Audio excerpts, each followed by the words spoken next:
Assalamualaikum warahmatullahi wabarakatuh. Selamat siang siswa-siswi Madrasah Sanawiyah Nurul Falah kelas 8. Hari ini kita lanjutkan mata pelajaran Al-Quran Hadis ya. Untuk kelas 8 hari ini dibuka buku LKS-nya halaman 8. Sekali lagi, silakan dibuka bukunya halaman 8. Melanjutkan pembahasan tentang hukum huruf ro ya. Huruf ro halaman 8. Sekarang kita lanjutkan poin C. Di situ ada A, B, kemudian di situ ada salah cetak ya, salah tulis. Tertulis A, B, B, C, B-nya 2 kali. Sebetulnya A, B, C, D.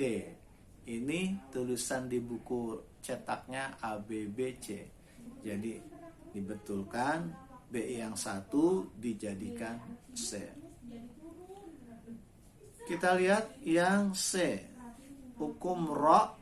Di sini pembahasan kita hukum bacaan ro. Ro, tahu kan huruf ro ya? Huruf ro.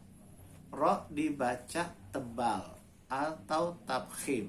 Nah, jadi ketika baca Al-Quran, ro itu ada yang dibaca tebal membacanya, ada yang dibaca tipis membacanya. Yang pembahasan kita selanjutnya hari ini adalah ro yang dibaca tebal atau ro tafkhim. C ya. Di situ A B B. B-nya 2 kali, harusnya A B C. C ya, B-nya diganti C karena B-nya 2 kali.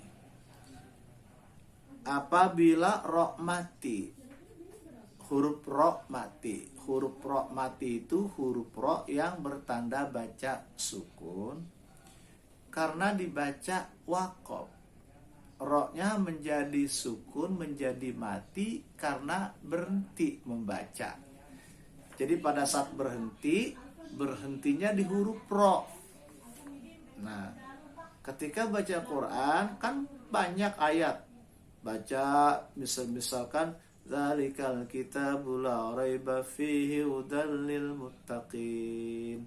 Ini namanya berhenti, namanya waqaf. Lanjut lagi. Alladzina yu'minuna bil ghaibi wa yuqimunas shalah. Berhenti, namanya waqaf. Wa yuqimunas shalata wa mimma razaqnahum yunfiqun. Berhenti atau waqaf. Berhenti sama dengan waqaf. Nah, ketika baca Quran berhenti di huruf ro, menjadi tebal ro-nya, menjadi tafkhim, tebal atau tafkhim atau taglis. Ro menjadi tebal membacanya kalau berhenti di huruf ro. Sebelum berhenti di huruf ro ada tanda baca A yang di atas atau fathah ya. Jadi misalkan begini, di buku kalian halaman 8 itu ada contoh hukum ro yang C tertulis lil basyari. Tertulis lil basyari, ada huruf ro lil basyari. Kalau berhenti menjadi lil bashar, tertulis lil bashari, kasroh ri. Tapi kalau berhenti lil bashar, ro-nya menjadi mati atau menjadi sukun. Berhenti di huruf ro lil bashar, aslinya lil bashari, karena berhenti menjadi lil bashar. Jadi sukun ro-nya menjadi tebal kalau sebelum berhenti di huruf ro lil bashar itu ada tanda baca A, ada tanda baca fathah. Ya. Jadi ini huruf ro, kemudian sebelum berhenti di huruf ro ada tanda baca fathah, maka ro-nya menjadi tebal. Lil bashar. Saya ulang. Ro menjadi tebal, menjadi tafkhim. Hukumnya kalau sebelum berhenti di huruf ro ada tanda baca fathah. Lil bashar. Gitu ya. Asalnya lil bashari, karena berhenti lil bashar. Ro-nya menjadi tafkhim atau tebal karena sebelum berhenti di huruf ro ada tanda baca a. Lil bashar, bashar, ar. Jadi yang jadi perhatian itu adalah tanda baca sebelum berhenti di huruf ro. Ya, saya ulangi. Yang kalian perhatikan adalah tanda baca sebelum berhenti di huruf ro. Apa tanda bacanya sebelum berhenti di huruf ro? Kalau tanda bacanya a, sebelum berhenti di huruf ro, tanda bacanya a, maka ro-nya menjadi tafkhim atau tebal. Lil bashar. Kemudian yang C diganti D ya. Ini salah cetak, salah tulis bukunya. C diganti D. Ro menjadi tebal apabila ro mati. Ro mati itu sama dengan ro yang bertanda baca sukun karena berhenti membacanya di situ. Sebelumnya ada huruf yang bertanda baca fathah. Nanti saya jelaskan ya, mungkin masih bingung nih. Atau doma. Kemudian di antara huruf ro mati dan huruf yang berharokat tersebut ada huruf mati. Nah, mungkin bingung nih mendengarkannya. Nah, sekarang contohnya. Biar mudah saya beri contoh. Ini untuk memudahkan. Kalau mendengar uraian buku tadi mungkin bingung mengertinya. Nah, sekarang yang C yang diganti D itu ro yang dibaca tebal. Contoh misalkan wal asri. Wal asri kalau berhenti menjadi wal asr. Asr. Innal insana lafi khusr. Kalau berhenti bukan innal insana lafi khusrin, bukan. Kalau berhenti innal insana lafi khusr, berhenti. Wal asr. Nah, ro di sini berhenti di huruf ro, menjadi tebal. Bagaimana nih Pak? Wal asr, koroknya kalau berhenti menjadi tebal. Lihat, kalian ingat, lihat kata wal asri di surat Al-Asr. Wal asri, sebelum berhenti di huruf ro ada huruf sod. Wal asri, ada huruf ro, ada huruf sod, ada huruf ain. Ya, huruf ro, huruf sod, huruf ain. Wal asri, sebelum berhenti di huruf ro wal asr ada huruf ain, ada huruf sod, baru huruf ain. Kita lihat huruf sod. Wal asr, huruf sodnya tanda bacanya apa? Kalian lihat, huruf sodnya tanda bacanya mati atau sukun pada kata wal asri. Sebelum huruf sod ada huruf apa? Pada kata wal asri ada huruf ain. Huruf ain tanda bacanya apa? Fathah. A. Wal as. Wal a. Wal a. Ain tanda bacanya a. Ya. Ro menjadi tebal berhenti wal asr karena ada tanda baca a sebelum berhenti di huruf ro. Kan ada huruf sod, Pak. Sebelum ro ada huruf sod. Iya, memang ada huruf sod.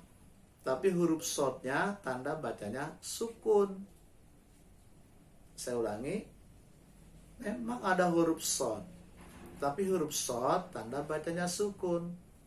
Nah, tanda baca sukun ini tidak mempengaruhi tebal tipisnya ro pada waktu berhenti. Tanda baca sukun di huruf shad wal asr tidak mempengaruhi tebal tipisnya huruf ro ketika berhenti. Yang menyebabkan ro-nya tebal itu pada kata wal asri ada tanda baca a. Ya, jadi ada tanda baca a. Di huruf mana? Di huruf ain. Wal asr. Ya, itu. Jadi ro dibaca tafkhim atau tebal kalau berhenti di huruf ro, kemudian ada tanda baca fathah sebelumnya. Ya, kalau tanda baca sukun tidak mempengaruhi tebal tipisnya ro wal asr. Ya, itu untuk ro yang dibaca tebal. Kemudian berikutnya D kita ganti dengan E. Di buku tertulis D, salah cetak ya. Diganti dengan E. Masih mempelajari ro yang dibaca tebal. Ro dibaca tebal yang E. Ya, E ya, tertulis D tapi diganti E. Itu apabila ro mati karena dibaca waqaf. Dibaca waqaf artinya dibaca berhenti dan sebelumnya didahului berharokat fathah atau doma. Kemudian di antara ro mati ada huruf mad, alif atau waw. Nah, bagaimana penjelasannya ini? Kalau membaca hanya sekedar membaca tadi, teorinya mungkin masih agak belum paham ya, mungkin belum paham. Kita masuk ke contoh saja supaya paham. Ro dibaca tebal ya, itu kalau sebelum berhenti di huruf ro ada tanda baca fathah atau a, kemudian ada huruf mad. Bingung lagi. Huruf mad apa sih? Huruf mad itu alif, satu alif, kedua ya, tiga waw, ayu. Itu huruf mad. Alif, ya, waw, ayu. Nah, ro menjadi tebal kalau berhenti di huruf ro, kemudian ada alif mati, dan alif mati ini disebut dengan huruf mad. Nah, sebelum huruf mad alif mati ada tanda baca fathah. Contoh di buku ada wal anhar, anhar. Kalian perhatikan di buku ada kata wal anhar. Ada huruf ro? Ada. Itu berhenti. Kalau tidak berhenti wal anhari. Ro-nya wal anhari, hidup kalau tidak berhenti. Kalau berhenti menjadi wal anhar. Kalau berhenti menjadi sukun. Nah, dia menjadi tebal ro-nya. Pada kata wal anhar, ro-nya menjadi tebal karena berhenti di huruf ro kita bacanya, kemudian ada alif mati yang disebut dengan huruf mad. Sebelumnya itu ada tanda baca fathah, anhar. Gitu. Jadi itu juga ro-nya dibaca tebal ya. Kemudian ada juga wal ansor. Kalau tidak berhenti, tidak wakaf, wal ansori. Kalau berhenti, wal ansor. Ro-nya dibaca tebal ya. Kenapa? Karena ya berhenti di huruf ro, ada tanda baca fathah dan ada huruf mad yaitu alif ya. Ya, demikian pertemuan kita hari ini, masih mempelajari hukum bacaan ro yang dibaca tafkhim atau yang dibaca tebal. Insyaallah kita akan bertemu melanjutkan pada pertemuan berikutnya. Terima kasih. Wassalamualaikum warahmatullahi wabarakatuh.